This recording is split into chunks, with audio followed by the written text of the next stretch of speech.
These days, we are hearing a lot of interesting facts coming out from the IT job market. A couple of months back, we've been hearing that Amazon and other large companies have laid out thousands of people.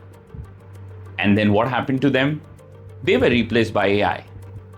And today, what we are seeing is the same company that has laid off so many people are kind of hiring them back. So a Gartner report says that more than 50% of those companies are now hiring back. Even Forrester report, who has interviewed more than 1,000 of these companies, are stating that these employees which have been fired will be brought back and the hiring is back on track. So folks, this is a new trend, but we will learn in this video as to why this is happening. So folks, this is Sanil from the Nadkarnees channel. Let's get started. So folks, most of the companies did lay off these people thinking that the AI would do their jobs, and their stock price kind of surged up. Now, what we saw in the latest trend is that while the companies were laying off, they were replacing with a lot of agents, deploying agentic AI, and building their teams with the AI agent. They also forced a lot of people to build on the AI literacy and to build codes or deployments using AI. So folks, post that, an interesting event shook the world. In December 2025 in Amazon, there was a bug in the application AWS Cost Explorer. Now the engineer, as a routine part of the day, sitting at his desk using AI, forced to make the bug fixed. Now he wanted to use AI to fix the bug. Now what did AI do? AI did something shocking. So AI really rewrote the code and rejigged the entire code, bringing the entire AWS down for almost 13 hours. That shook the entire cloud across the globe. That mounted to a 13 hours loss and crores of money burned. The entire China cloud was blank, and a lot of regions also got impacted due to this outage. There were similar incidents with a company called Kai that pushed code to production, and that wiped off millions of orders from there.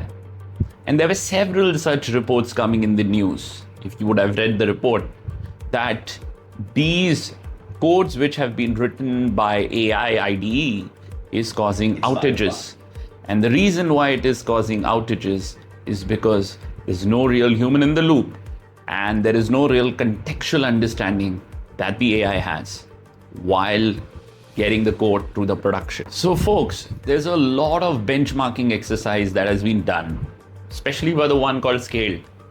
And they figured out that while these Claude and the Gemini and Copilots of the world say that they can do 80% coding or 90% coding, what Scaled figured that out is they can only do 20 to 30% of the coding right. So that states that while the AI does the coding pretty well and pretty fast, it cannot match human understanding. And the reason for that is humans do read and has a contextual understanding of the code. In a large environment, there are hundreds of applications, multiple infrastructure like Cisco's and the Palo Alto of the world.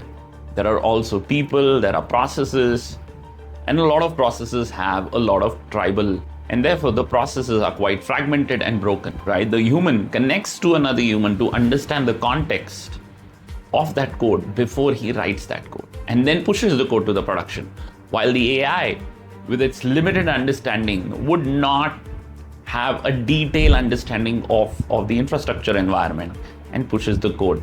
So folks, the same company that showed the door to the employees are now hiring them back, and they are trying to have the same employees back.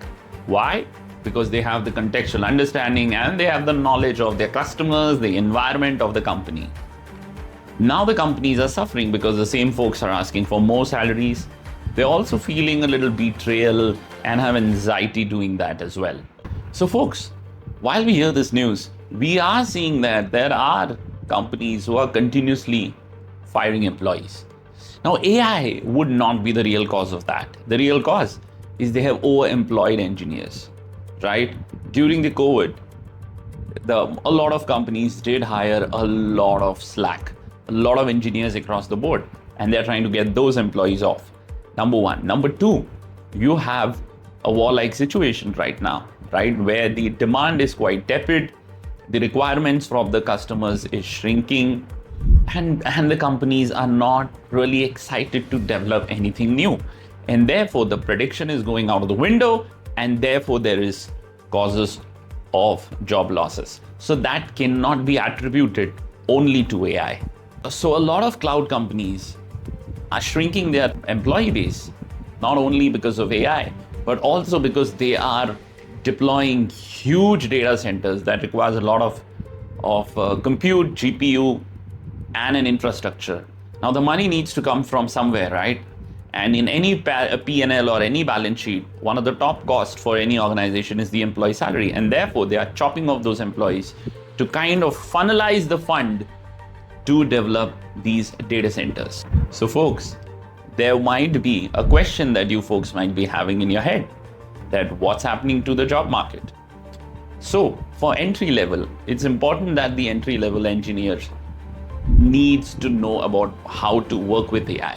Right? The AI will still exist. It may not be there 100%, and that's a good news for all of us. While it might be there, you can use AI to augment and to expedite the work in your environment. Use as a tool to deploy and help the company reduce the cost and get the work done faster. Second is for the mid segment or mid-level engineers. It's a good news again, because a lot of employees who have been laid off, the companies are trying to employ them back. However, there's a catch. It's important that reskilling and upskilling is required as part of your job. What you knew earlier may not be true now. What got you here may not get you in the future. And therefore, it's important that you learn the new tech. You also should have contextual understanding of your complex environment. See, only coding AI could do it faster and better. But why AI is failing is because it does not understand a whole plethora of your environment, of your infrastructure, the people, the process, the knowledge which is tribal in the environment. All of that is broken, and that's where you come in. There might be an interesting question as well, that how intelligent is AI? See, AI is as intelligent as its data is. There's a limitation for AI, right? The data that is embraced by those companies in their own data center, that is not exposed. AI has a lot of data that is published on the web, which is openly connected. While there are RAGs and connector where the AI will connect to your own database to get you more intelligence, the simplified way is to increase the model throughput rate and to increase more data, and one day believe that we will have AGI. I think AGI is still about 10 years ahead of time, but that's what the real contextual understanding is from the Anthropic AI leaders or from Google Gemini AI leaders as well. Today, even the MIT published a report stating that, the LLM models are also hitting a plateau, right? While you're increasing the dimensions, the tokens and the GPU, it is definitely hitting. I'll give you the link for you to read the MIT report as well. So folks, I hope this gives you a clear picture that it's not end of the world to us software engineers. While you understood that software engineers still have a role to play, I have created a video on how the AI jobs will look in 2026. Please go and watch that video. The link is in the description below. It's time that we use AI in your day-to-day workflow, whether it's personal productivity or deploying AI in your workflow or in the platform that you use. Using AI to expedite the work, to remove duplicacy, the routine work that we do day in, day out, right? That could be automated using AI tools as well. So under no mean that I'm saying that AI is useless.